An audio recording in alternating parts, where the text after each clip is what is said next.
जय गुरुनाथ।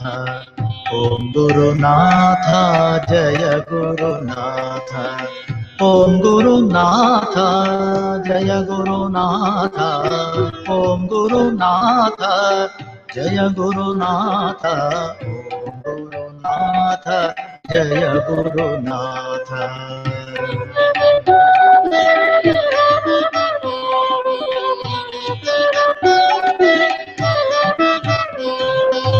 शिव गुरुनाथ स्वामीनाथ।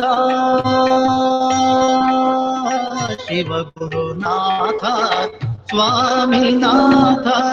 शिव गुरुनाथ स्वामीनाथ। शिव गुरुनाथ स्वामीनाथ। चिन्मय रूप जय गुरुनाथ। नाथ जय गुरुनाथ। ओम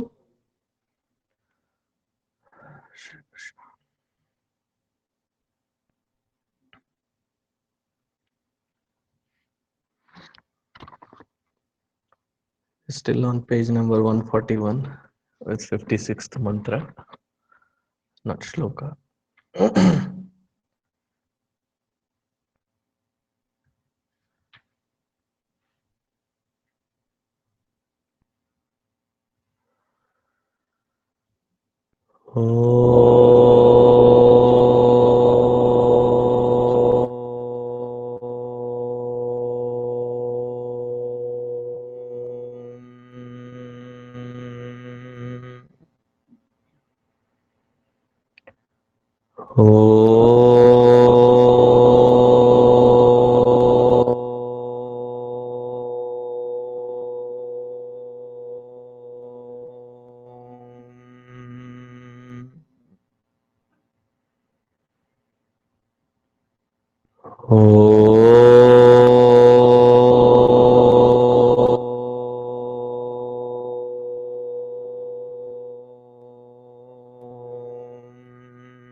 ॐ सहनाववतु सहनौ भुनक्तु सह वीर्यङ्करवावहै तेजस्विनावधीतमस्तु मा विद्विषावहै।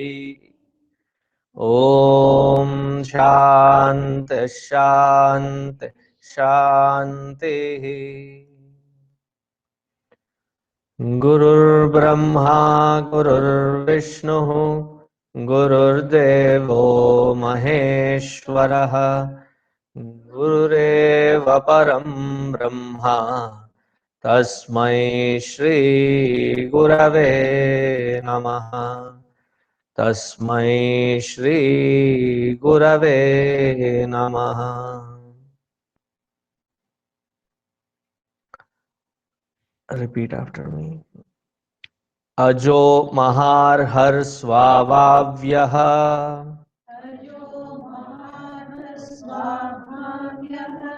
जिता मित्र प्रमोदनः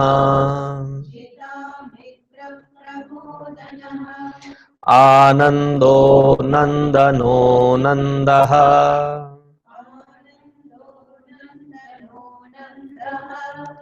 सत्य धर्मा त्रिविक्रमः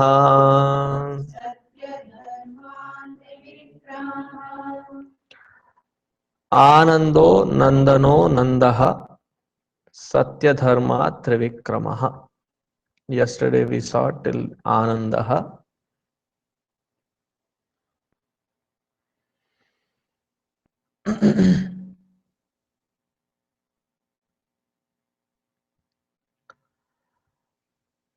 Today it is Nandanaha. Nandanaha. Nandayati iti Nandanaha. Nandayati, that which is the source of happiness. To know what exactly is the source of happiness, even an ounce of clarity about it at the intellectual level brings in an amazing amount of relief.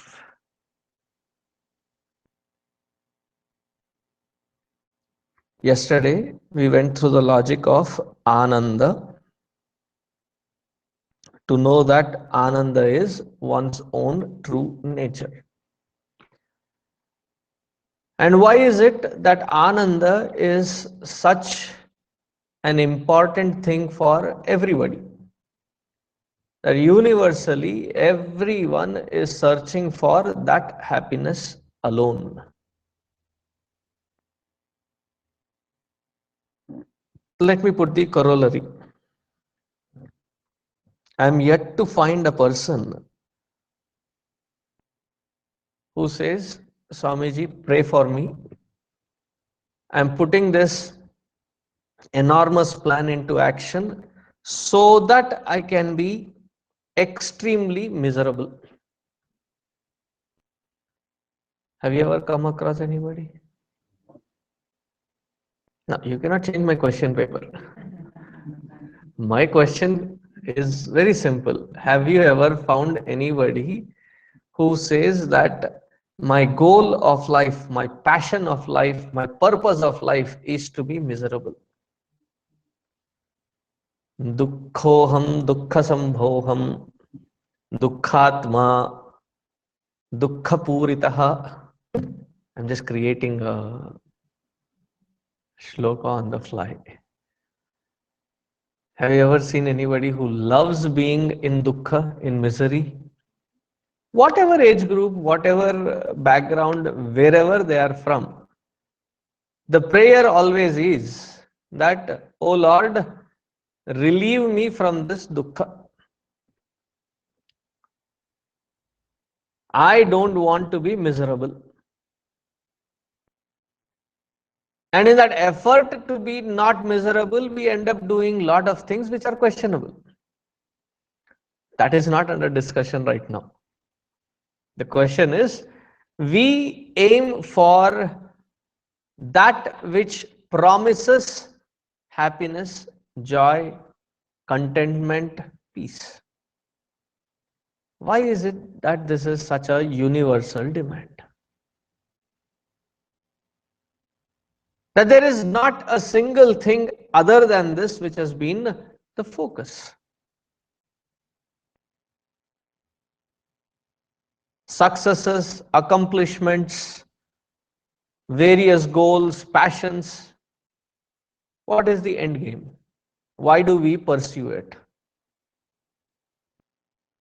Only one simple reason. So that I can be happy. Yesterday I was also explaining that it is not to be misread, as often I am questioned in different platforms, that why is Hindu religion so selfish? When I ask them to explain that question, because suddenly asking, it seems very vague for me to understand, why are you blaming Hinduism to be selfish? And the simple way of explanation is, all that you Hindus focus about is something called realization or moksha. And moksha often is defined as the highest state of happiness. So a net result, Hinduism focuses on one's own happiness and does not care about the world, does not care about the people, does not care about the creatures. It is a selfish religion.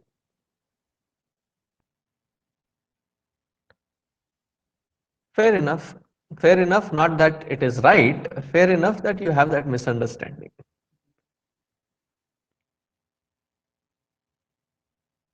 The belief of the Hindu scriptures of our Vedic Samskriti is that we can give, we can cater to only with that which we have in abundance. That which I already have is what I can give. That which I don't, I cannot give. Supposing I give something very touching and inspiring and say, for this cause, please contribute. And you take your neighbor's wallet and liberally give out few hundreds from there. Would that be called as giving? Can you give that which is not yours? It would be called as robbing from somebody else, not giving. We can give only that which I have, and I have it in plenty. First way to look at it. Second, supposing there is somebody who is drowning, I can help that person drowning only if I know how to swim, and not just a mediocre swimmer, but somebody who knows how to swim as well as be able to drag somebody drowning out to safety. Because if you are a mediocre swimmer and you think that, okay, let me go grab him and he is already sinking, and the first attempt that you try to hold, they want air, they want that security, they are going to cling on to you, not allowing you to swim. So instead of one, there will be two, blessing the world with their absence. You have to be an expert at it. Now, the one who is established in happiness, when they come out and interact with the world, such individuals are the ones who can be a source of happiness to this creation. Therefore, Gurudev often used to say, there are two kinds of people that give us happiness. Those who come to give us happiness and those who go to give us happiness. Now we are already efficient in the second category. How can we be efficient in the first category? And we can be efficient in the first category only if we have that in abundance. Nandanaha, to know that I am the source of happiness. In Bhagavad Gita, Bhagavan says, Karmanyevadhikaraste ma phaleshu kadachana ma karma phala heturbhuhu mate sangostva karmani. Many times when I refer to this particular shloka, I get sometimes from the audience a jaw-dropped uh, a feel from the audience. We know that shloka. That is from that Mahabharata B.R. Chopra that he has taken from Bhagavad Gita. Excuse me. The shloka is from Bhagavad Gita, which happens to be in Mahabharata, on which he has made a TV series, and he has liberally used that from Bhagavad Gita. Oh, it is from Bhagavad Gita. And sometimes we hear people give a very superficial explanation for this particular shloka. Now, what is the superficial explanation for this shloka? Do your best, leave the rest.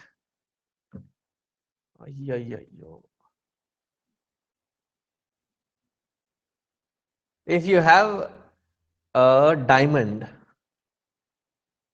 not knowing that it is a diamond, you are having it mixed with other glass cut into lookalikes like diamond, and it is lying there. And one day a jeweler comes into your house and looks at those glass pieces. He can very easily see, man, are they rich or are they stupid? Or are they stupidly rich? Why is it that this big piece of diamond is lying down there? Picks it up, checks and says, guys, do you know what it is? And that too, if he is a fair one with integrity. Otherwise, Amayantu Swaha.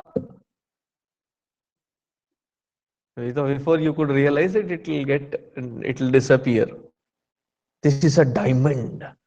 And as soon as the jeweler confirms that this is a diamond, what do you do with it? It's no more callously lying there on the center table. Immediately locker. Even if you did not have one, now you will have one. It will go immediately into that locker. You cannot be so flippant with it that it is lying around. Similarly, this beautiful jewel of Bhagavad Gita, Karmanyavadhikaraste, trivialized by explaining or one sentence, oh, do your best, leave the rest. You have these Gita Rahasya, 18 pointers. One of the pointers, do your best, leave the rest. It rhymes well, but it does not convey the entire gist of that particular shloka. Karmani eva adhikaraha te. Karma, performing it, that is our right. Not performing it, there is no choice. Performing karma is our right. And the karma, according to Bhagavad Gita, in the 3rd, 4th, and 5th chapters, Bhagavan gives a elaborate explanation of understanding of these karma. There he mentions that karma is usually divided into few categories. Nitya karma, Naimittika karma, and Vikarma. Nitya karma. Nitya karma, that which should be done daily, regularly.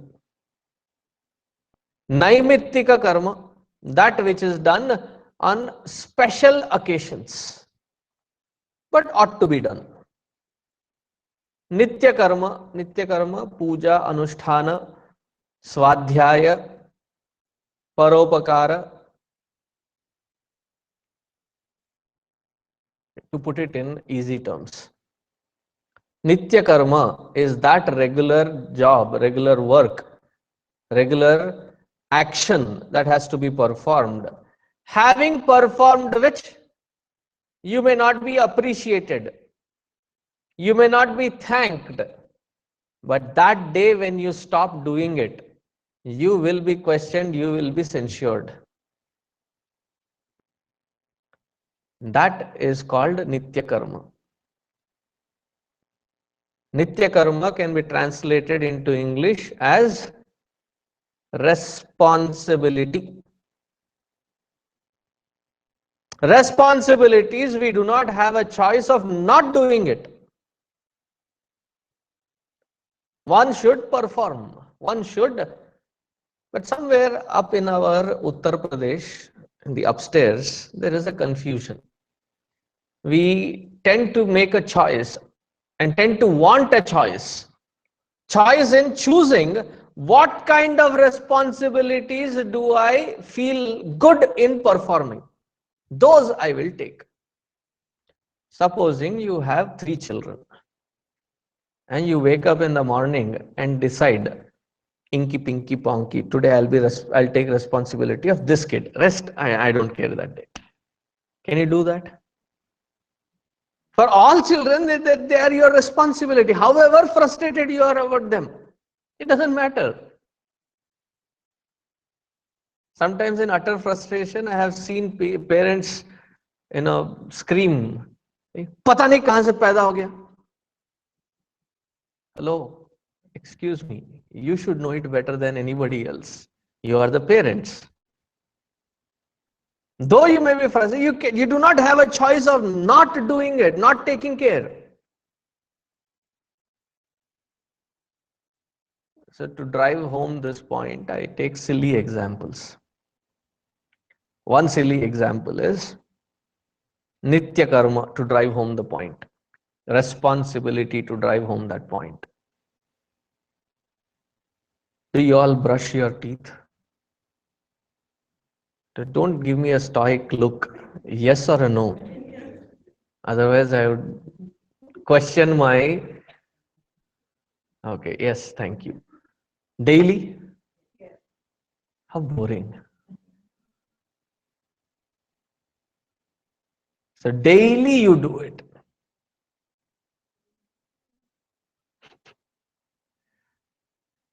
Though you do it daily, see, there are situations like when the child is 3, 4 years old, and you're teaching that child how to maintain cleanliness, teach how to take a shower, how to brush your teeth, and you buy them those little Barbie toothbrush or a Spidey toothbrush, and they just want to put that the Spidey Barbie toothbrush in their mouth and suck up all the toothpaste like a lollipop, and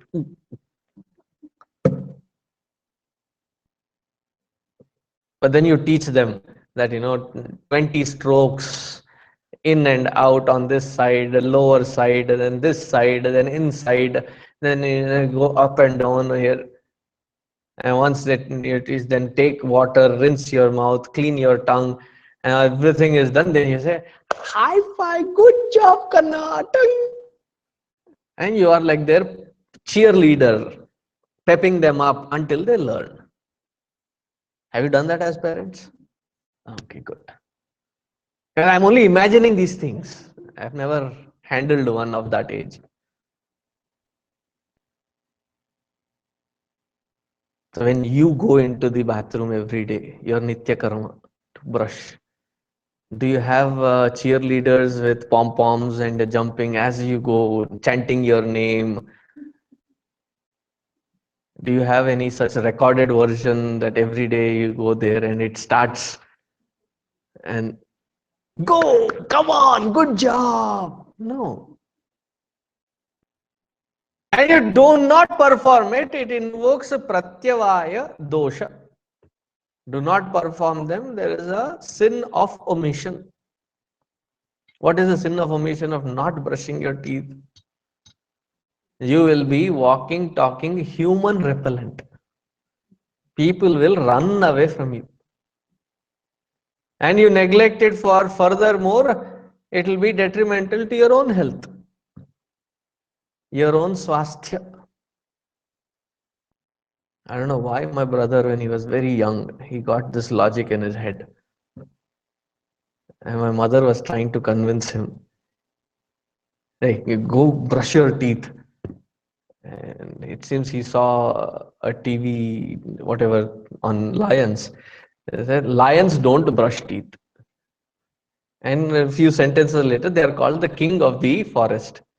I want to be the king, and the king never brushes the teeth.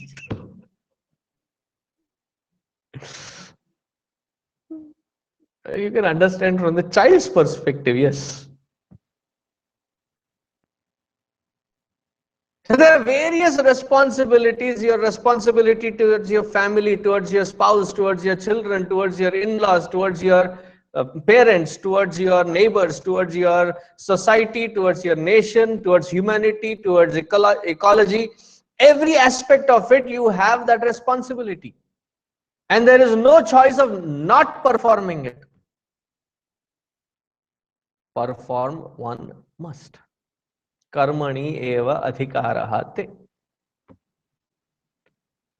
Ma phaleshu kadachana.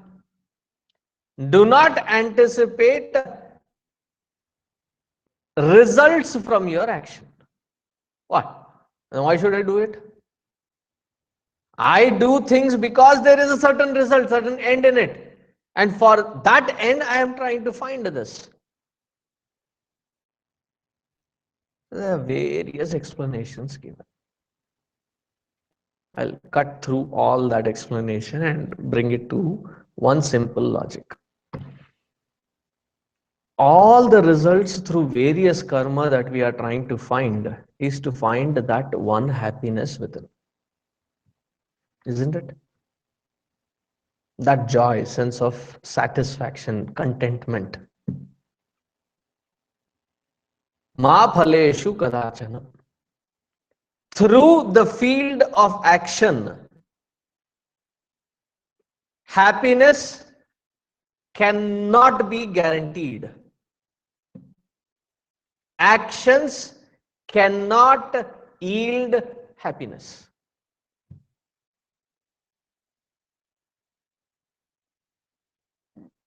That is the naked truth of action.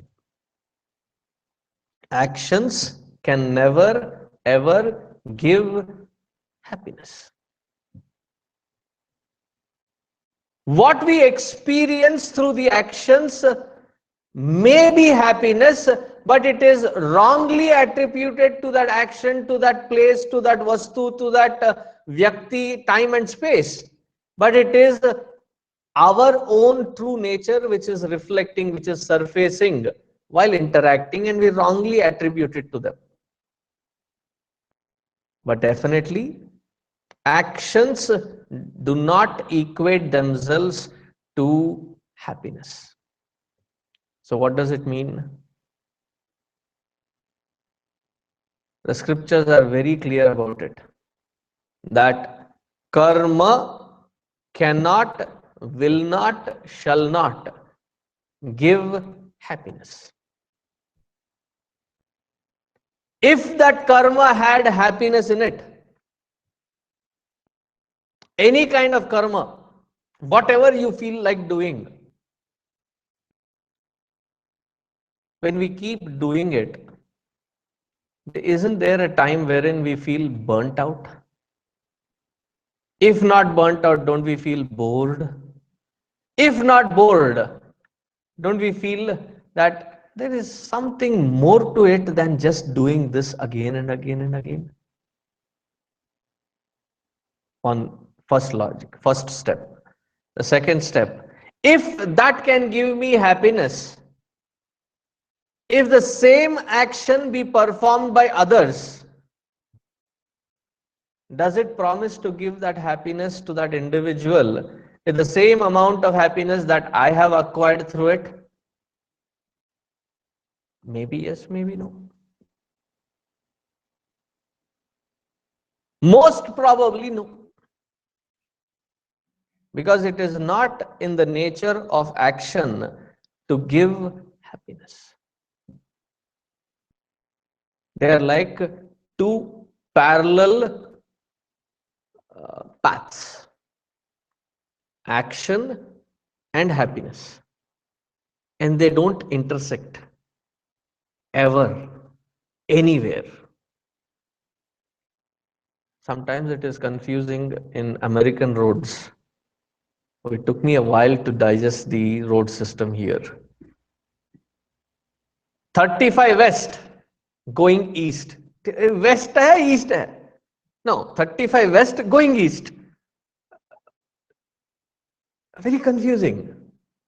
First of all, west and east later. In India, it was never west, east, north, south. It was like आगे से left, आगे से right. It is always left, right, and with some reference points.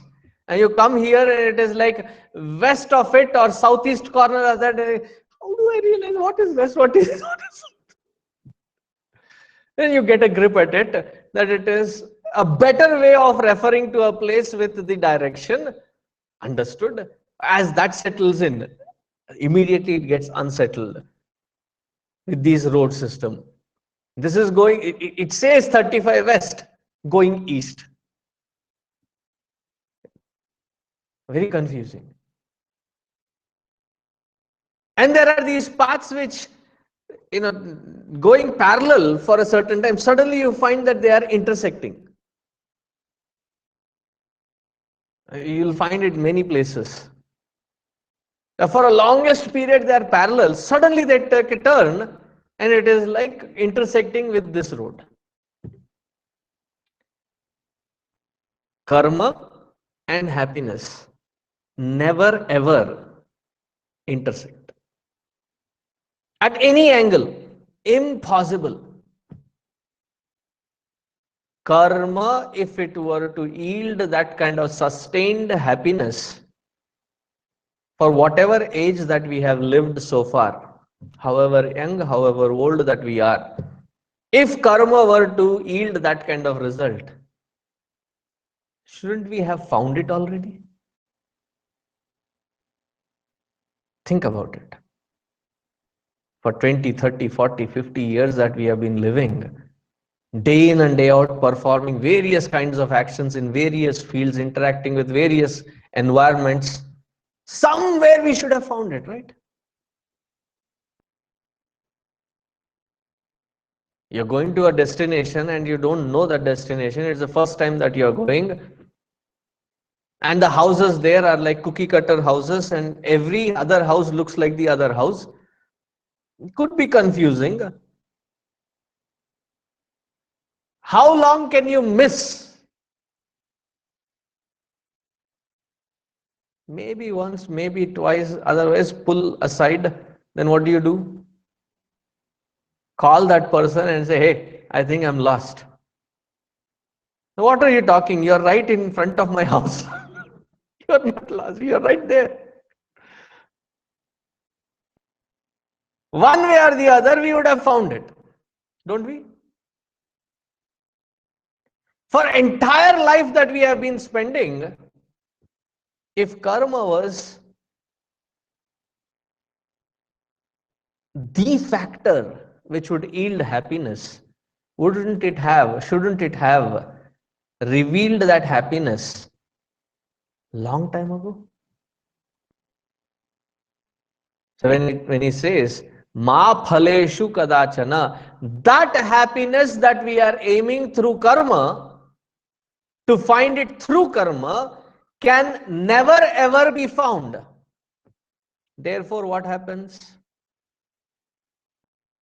Though we put that effort in anticipating that happiness, that joy, that trupti, we have pitched ourselves in that anticipation.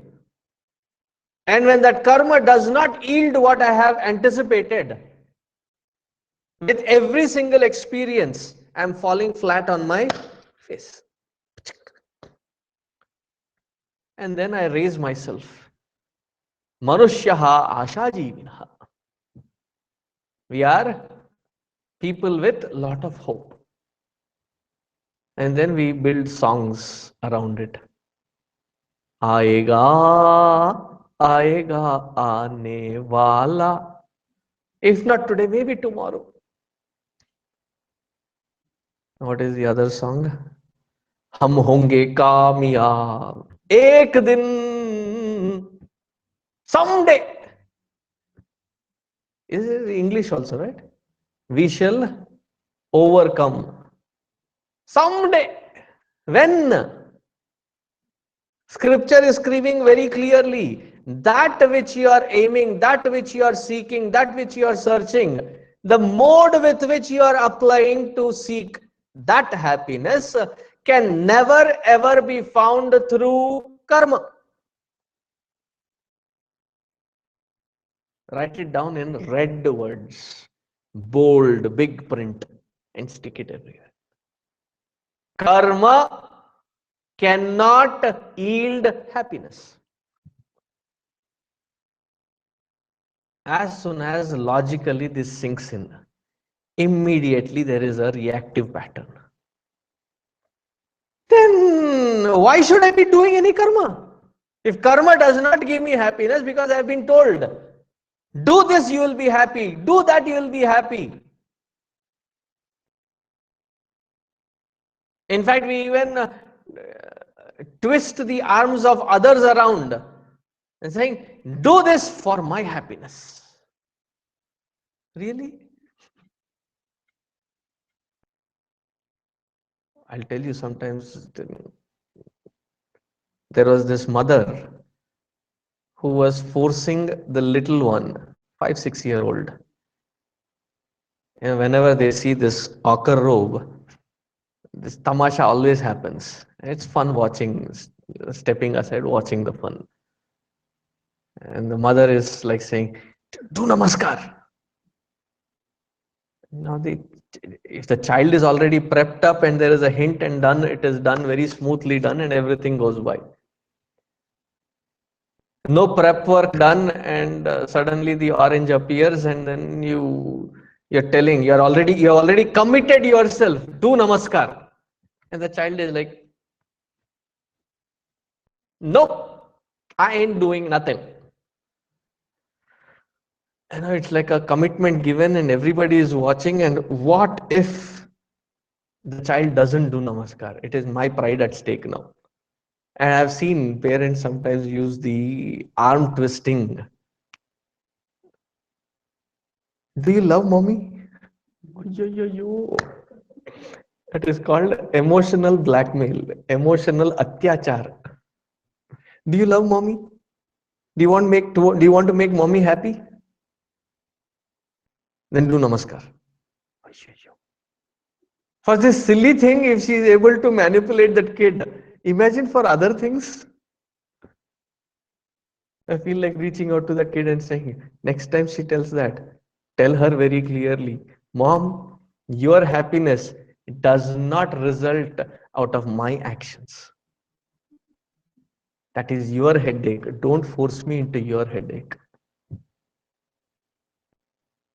My own actions cannot yield happiness. How can somebody else's action yield happiness to me? Can never ever. Suddenly disenchanted with life, we feel if karma is what I've been taught that I have to perform it so that I can be happy, if that does not have happiness, why should I be performing why should I be performing any actions? There's a separate reason for which actions are being performed. Whatever field that we are in, whatever responsibilities, duties, and obligations that we have, there's a different reason why actions are being performed. The reason is not happiness. Ma phaleshu kadachana, ma karma phala hetur bhuhu, mate asangaha astu akarmani. Mate sangaha astu akarmani. May you not detach yourself from karma, because it feels very disappointing that there is no happiness through karma. Then why should I be performing karma? By the intelligent way of executing karma, it gives me a platform to clear out various vasanas, various tendencies that I am caught up in, conditioned in. It gives me a platform to release myself from all these conditionings. How? Not by just performing it. There are some people who say, oh, my husband is a karma yogi. He is wedded to his job. Being wedded to a job that all other responsibilities are neglected does not call it karma yoga. First, I see some smiles going around. Second, being wedded to the job and focusing only on that job does not make it karma yoga, because it becomes karma yoga only when that entire field of action is dedicated to something higher than the stupid little ego. That whatever I am performing it for the platform of science. There we use the word devoted to the field of science, devoted to the field of nation, Desha Bhakti, devoted to the field of, and the highest altar that one can dedicate it is to the altar of that Supreme, to altar of that Lord. Whatever are my vasanas and tendencies, whatever are my skills, whatever are my talents and potential that I hold, nurture them up, perfect them, and dedicate it to that altar of the highest. That act of dedication is first half of understanding Karma Yoga. The second half of understanding of Karma Yoga is that I dedicate it with selfless attitude. Selfless, that I am not anticipating anything from it, but it is my gift to that Lord. He has given me all these potentials, He has given me all these skills. With these skill sets, what I do of it and offer it back is my gift to that Lord, is my offering to that Lord. A long time ago, when I was in the ashram, there are various duties and responsibilities that we have.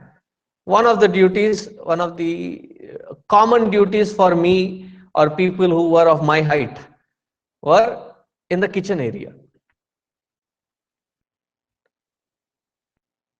You know, the kitchen pots are not like the household pots, small little. These pots would cook for 300-400 people daily. And to clean them, we had to get inside the pot, sit inside and scrub. The inside was easy. The outside black. So to go across, each pot would take about half an hour for one person. As a relief, sometimes we would have temple duty. So once I was in that relief mode in temple, and I was hearing this dialogue between the priest and some devotee who had come. There is some strict policy that what can be offered unto that Lord. Anything that you cook and bring cannot be offered, because that kind of offering, the cooked food that can be offered, the priest cooks it in a different environment and then brings it, offers it, and that is given as prasad. So this person, I was very amused, had these 5-star Cadbury's chocolate, biscuits, and all these kinds of. And his logic was, look, Bhagavan must have been bored eating your kela, nariyal again and again and again, every single day. Imagine yourself. If you have been fed with the same dal chawal morning, afternoon, evening, by the end of 1 week, you will be bored eating it. Now, poor God, he has been eating the same kind of food every single day. Okay. And the second point was even better, that with all that he has given us, these are the best of the foods. Let him get once at least an opportunity to taste them, so that he will know that what he has given us, we have transformed them into something much tastier. Let him also get an opportunity to eat. I said, for that thought, I would offer it. To transform our skills, talent, and potential in such a way that it is worthy of being offered to the Lord. And to offer it as a selfless attitude that cleans chitta shuddhaye, karma chitta shuddhaye natu vastu upalabdhaye. Adi Shankaracharya ji says it in Viveka Chudamani. That vastu, that happiness, na labdhaye. You cannot get that happiness through karma. What does karma achieve? Removes all the agencies of disturbance. That is the only purpose of field of action. Now, once this is understood, when I step out into the day, interacting with various people, environments, time and space, I have firewalled myself, protected myself from any disappointment.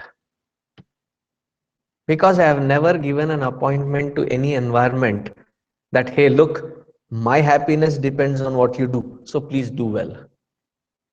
But instead, I enter into that environment knowing very well that my happiness is my deal. It has got nothing to do with this field. All that I have to focus is how do I convert this environment into something worthwhile that I can dedicate it to that higher platform. Because where is happiness? It is my own core of existence. My happiness does not depend on person, environment, vastu, or desha or kal. That is why when marriage happens, I don't know if you ever focused on those wedding mantras. The Purohit says that you both are responsible for each other, and together you are responsible for your family and society for three things: dharme cha, arthe cha, kame cha, nati charami, nati charitavya. This is a vow, this is a pledge taken. That in the field of dharma, artha, kama, we will support each other in such a way that we help the environment that we are in these three fields. The fourth one, moksha, is not circled off as a joint account. That is individual account. Because it has got nothing to do with dharma, artha, kama. Dharma, artha, kama and its fulfillment can remove the existing impressions and vasanas by purifying the chitta, purifying the antakarana. That purification process helps in relieving, taking away the source of agitations. Removing dukkha does not mean an assertion of happiness.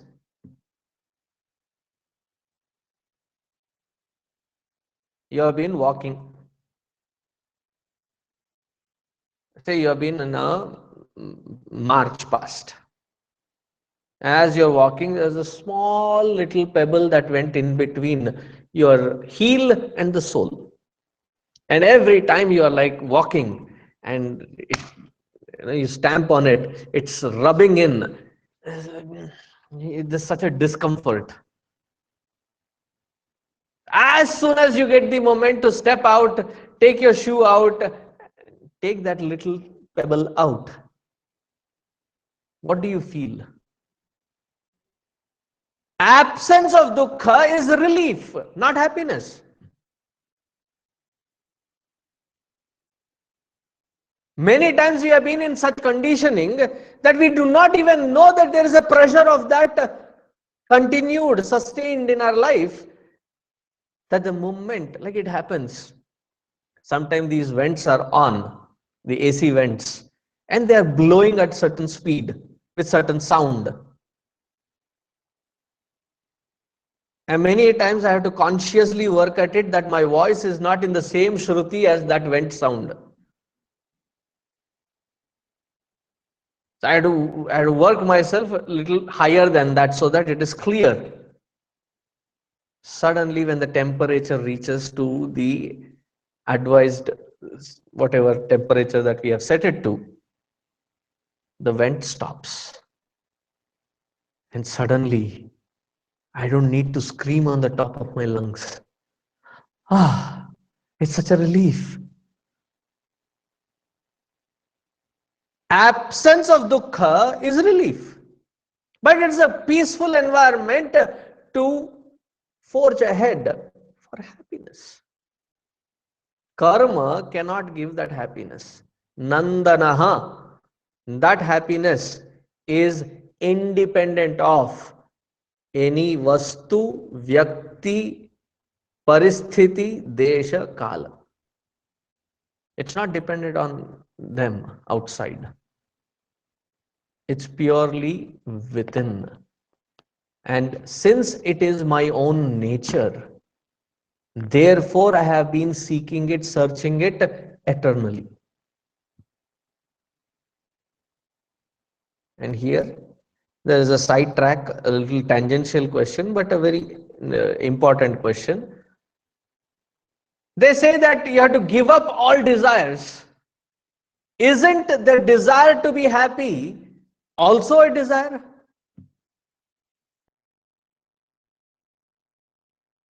A beautiful question. Many of you, the reaction is, oh, that is right, correct.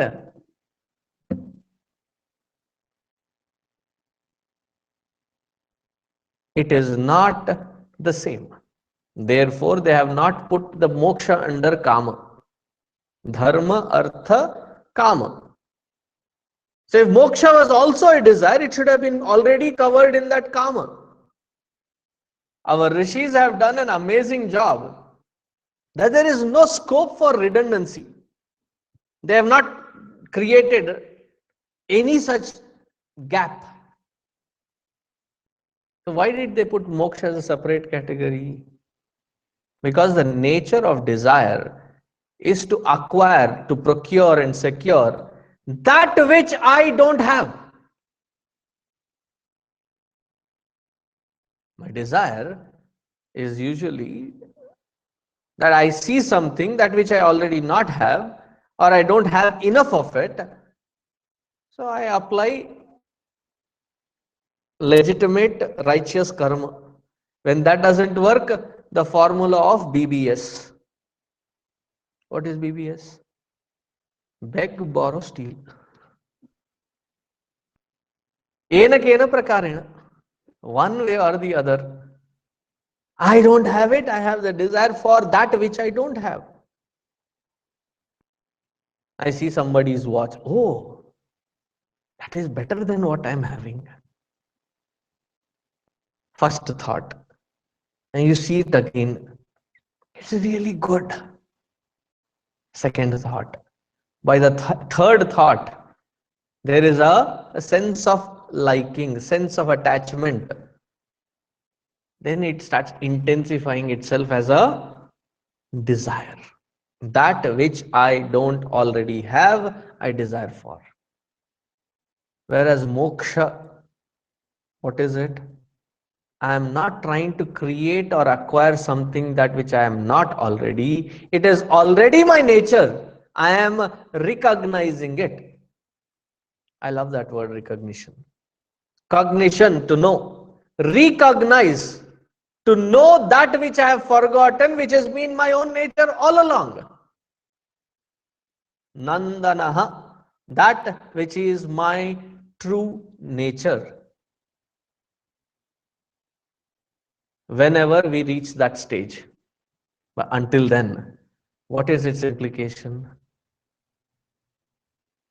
If I ever get disappointed, if I ever get disenchanted, if I ever get depressed, if I ever get irritable because my desire, my aim, my goal has not been fulfilled and my happiness is disturbed, that means my whole attitude was not aligned in this truth. Actions cannot yield happiness. It's independent of happiness. It is not karma janya, born out of karma. It is swata siddha. Swata siddha, that which has been already there. All that I have to do is remove all that which is blocking it and recognize it. It is like trying to find your car keys in your bedroom where everything is everywhere.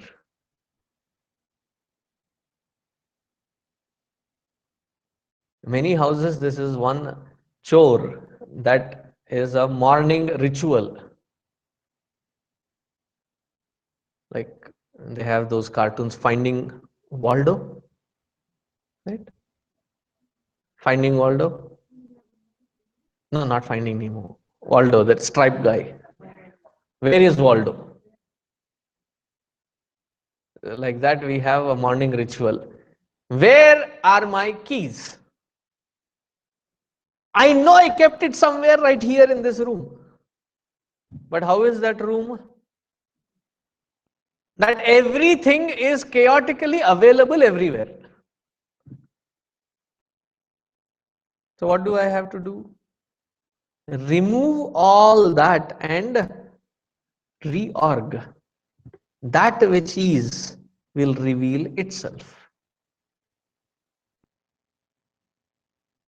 That which is inherently my true nature, covered by various desires, various patterns, various conditionings. I have to cut through all this to find my own essential stature of being. Nandanaha. Anando Nandano Nandaha. Nandaha, as Adi Shankaracharya ji puts it, going in the same theme that we have studied so far.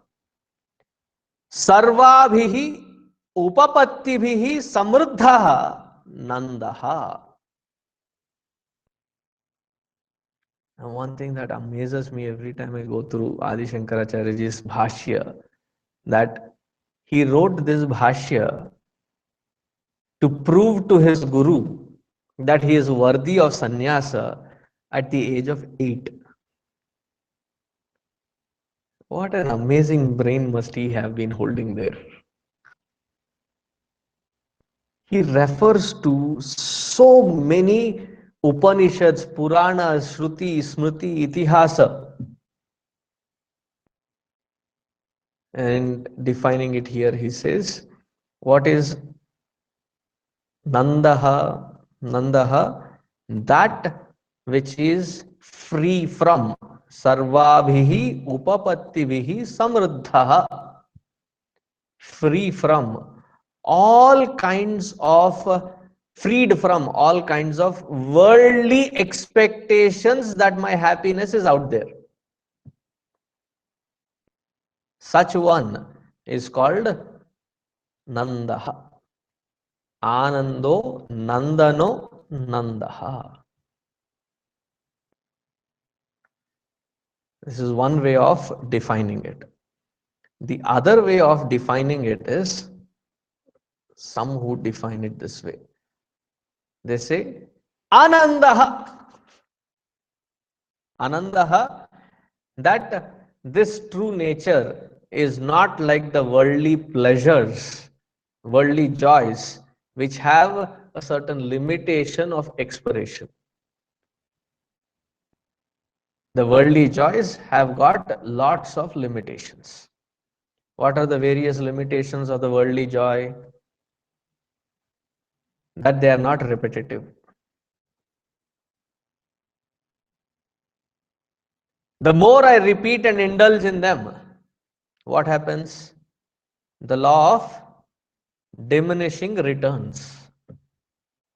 First chocolate. Ah, the chocolate wrapper removed. Swaha. Aha. Enjoyed it. Second chocolate consumed. Still aha. It depends on each individual capacity.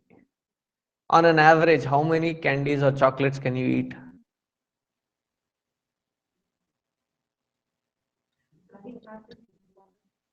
I know Halloween just passed by. That reminds me, somebody forwarded me the parents fooling the kids early morning, the next morning after Halloween, where all the wrappers of the candy are in the little, what do you call that, candy box or candy bag, that they have collected all the candies from Halloween. It's empty, and the kid comes, is like terrified, petrified, like, what happened to my candy? And the parents, this is all being recorded. The parents say, oh, I was feeling hungry. I finished it all up. I ate them all. And the reactions,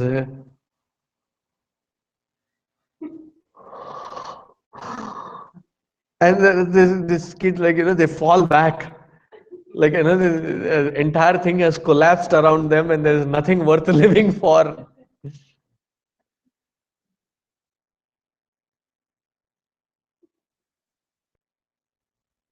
टूट गया सपना, बिखर गए अरमान. Third, they fall and suddenly start yelling. How could you? How could you do that? Is it even fair for you to do it? It's not fair. They were my chocolates. Maybe one or two. It's okay. It's okay. They're only chocolates, mom. We can get more. Next time you do it, please do let me know first.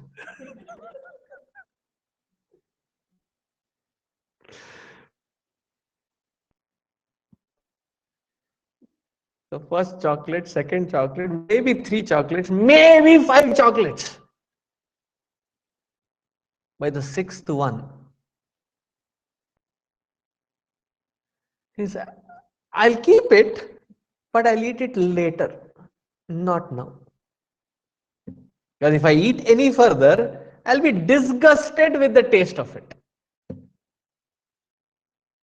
In North India, I have attended, while I was still young, some marriages wherein between the bridegroom and the bride, there is a competition during food. मोती चूर के लड्डू, शुद्ध देसी घी के बने मोती चूर Laddu.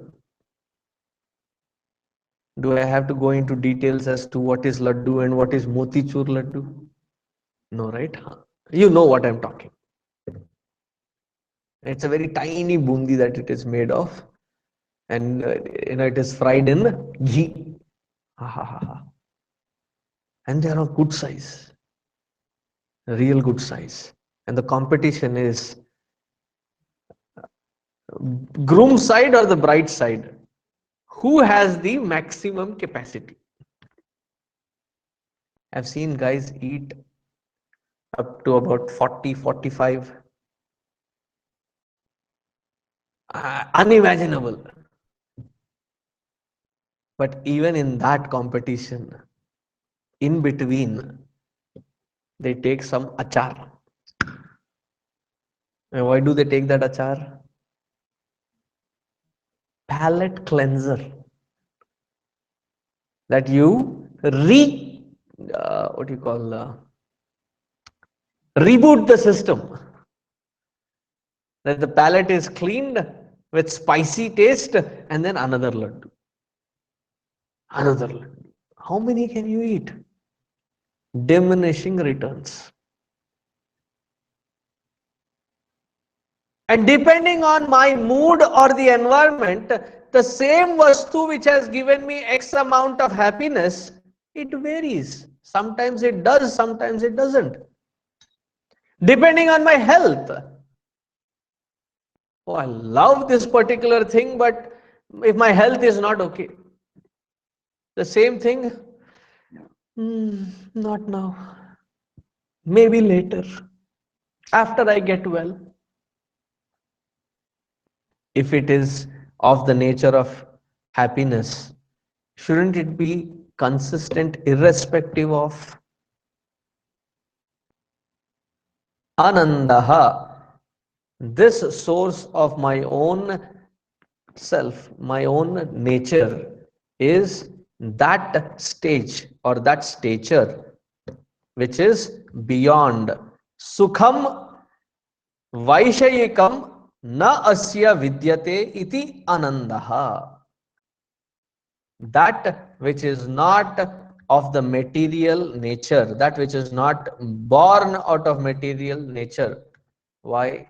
The Shruti says, the Upanishad says, like in Chandogya, Yo vai bhuma tat sukham na alpe sukham asti.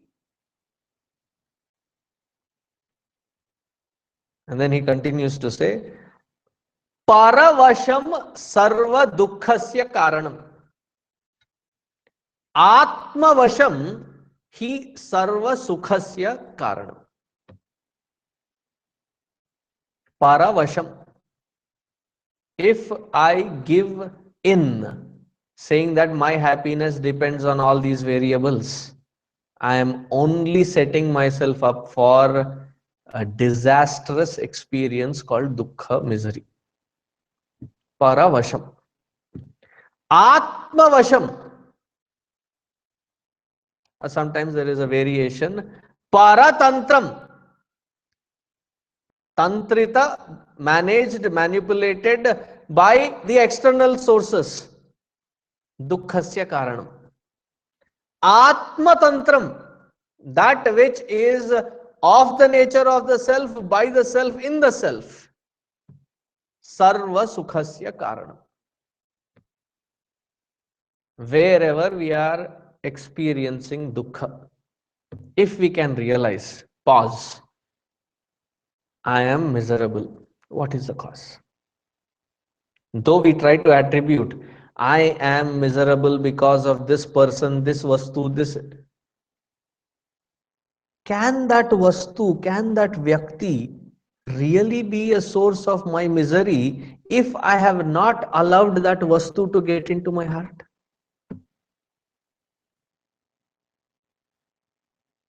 In India, there are lots of mosquitoes.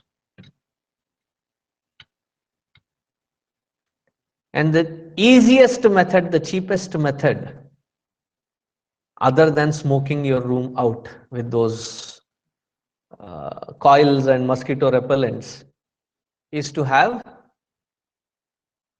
like, right around the evening time, just before you turn the lights on, the bed is already made and there is machhardani, a mosquito net,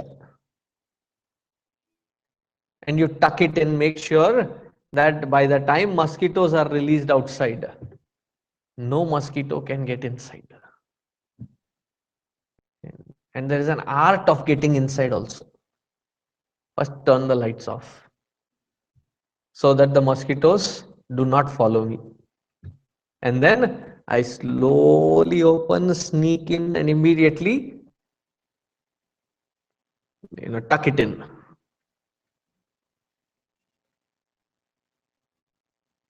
Even if there is one mosquito that got inside,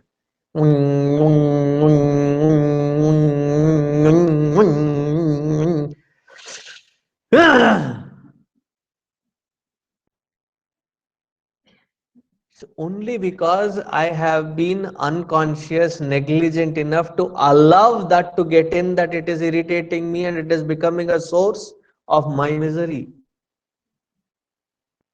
Similarly, in my antahkarana, in my heart, any vastu, vyakti, paristhiti, desha, kala can become a source of irritation only if I have allowed it inside.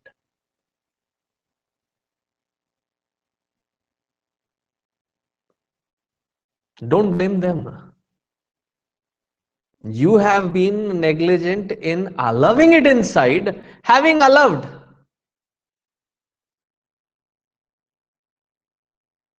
Many places when I go for my lectures, here it is a different environment because I open the key and allow you inside. In the other places, they allow me get inside.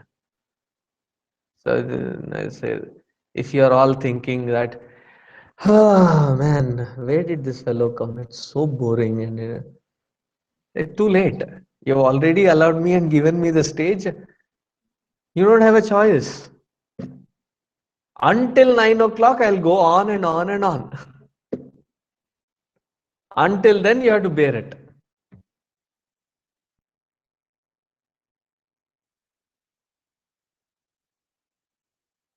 Similarly, that which I have allowed in alone has the ability to cause disturbance.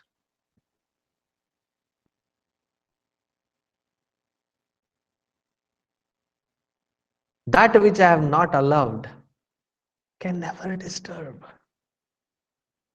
The vulnerability is deleted.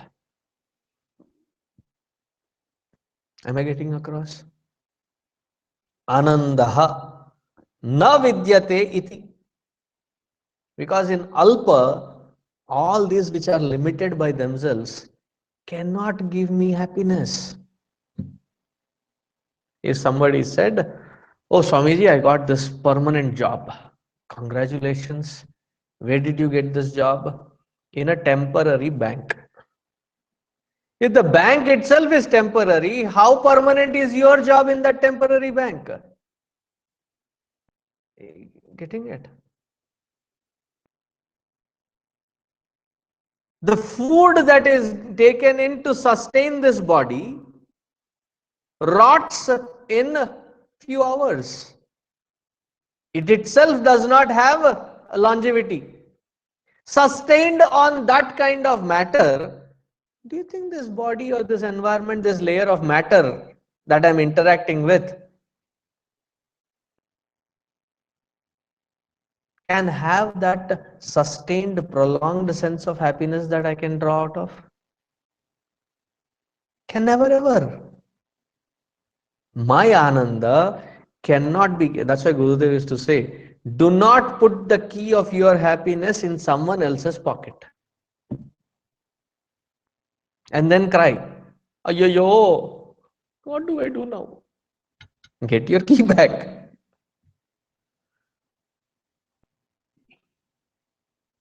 Ananda. Satya Dharma. Satya Dharma. Satya Dharma Jnanadayoho. Asya iti Satya Dharma. The one who is very particular about following principled way to balance the entire creation. Everything maintained to its core true nature.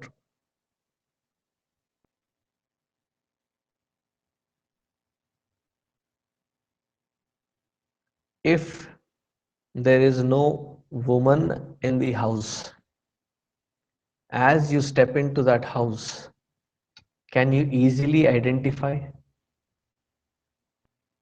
Yes, no. How? Because when you step in, it's almost like everything is everywhere. Nothing is in its proper state of being. And you question them, hey, can't you?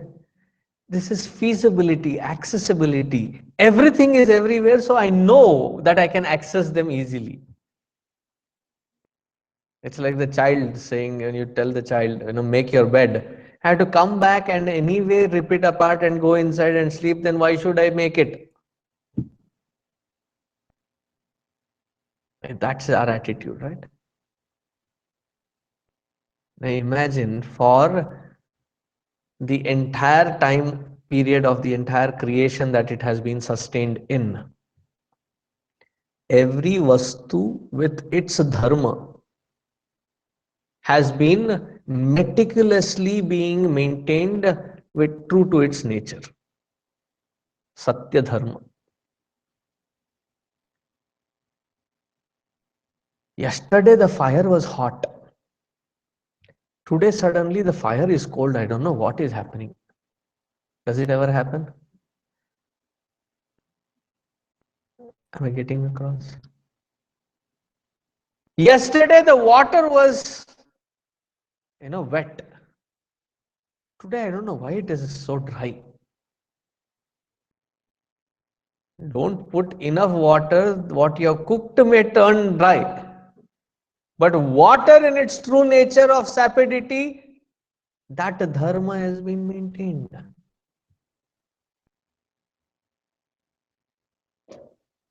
See, Bhagavan Surya, Suryodaya, Suryasta, we can even predict the exact time to the second as to when he will, arise in the horizon and when he will set. And one fine day, Surya says, "Yeah, घूम ही रहा हूं मैं. I mean, going round and round and round." And figuratively and literally, I'm being burnt out. I need a break. No.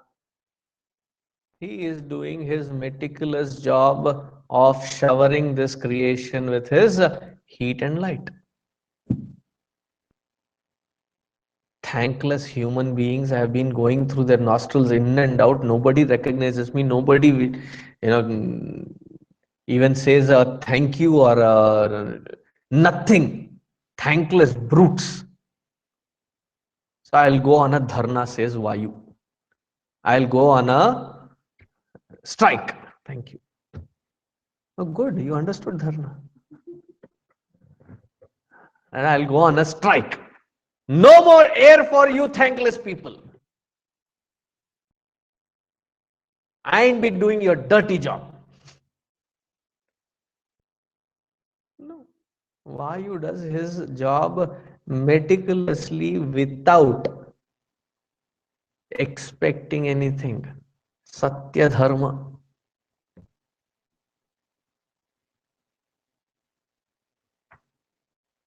And for how long have they been doing it? Ever since the creation began. There's never a complaint. How long do I do this? When do I get a break so that I can sit back, relax, enjoy? As much as the airline says, and it is a sham. The expectation that there is a moment somewhere wherein I can sit back, relax, enjoy is also a hallucination. Let me bust that today itself. There is never ever a moment wherein you can say that there is this moment where I can completely done with everything. I am now sitting back, relax, enjoy.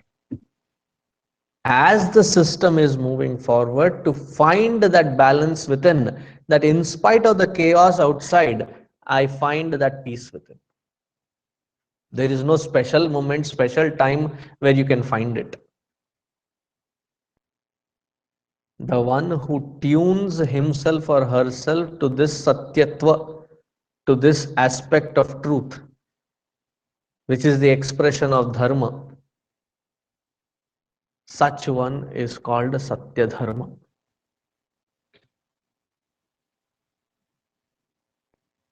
Everything is aligning itself with that Satya Dharma. In fact, the entire nature also is aligned to that Satya Dharma. The only species which does not align to that Satya Dharma is called Homo sapiens. Not us. Somebody called Homo sapiens.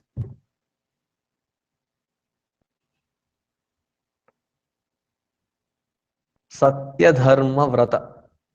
To get to that equipoise within, because in that equipoise alone, that Paramatma is revealed. Trivikramaha. Trivikramaha. Trayoho lokaha krantaha ena iti Trivikramaha. There's one meaning of Trivikrama which we have already seen is Trini pada vichakrame iti Trivikramaha.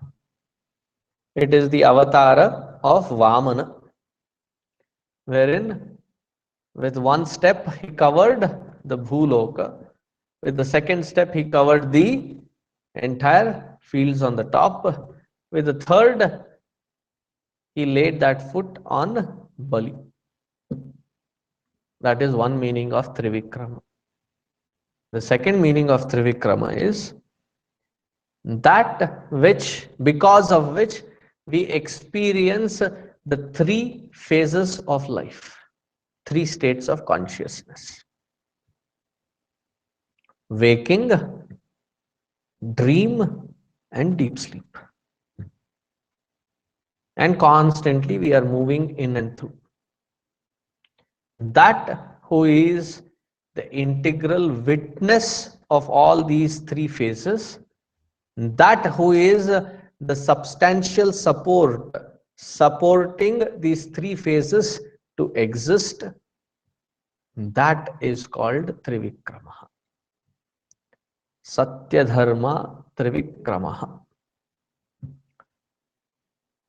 Thus we complete the 69th shloka after 4 days. We will start the 70th shloka tomorrow, but please repeat after me. Definitely, I'm not dwelling in next 10 minutes. I'll not be able to start even. So tomorrow we will see it. महर्षि कपिलाचार्यः कृतज्ञो मेदिनीपतिः त्रिपदस्त्रिदशाध्यक्षः महाशृङ्गः कृतान्तकृत्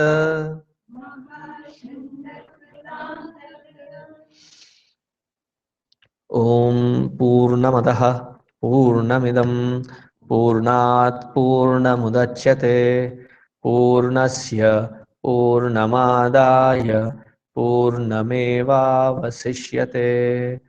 ॐ शान्ति शान्ति शान्तिः हरिः ॐ श्रीगुरुभ्यो नमः हरिः ॐ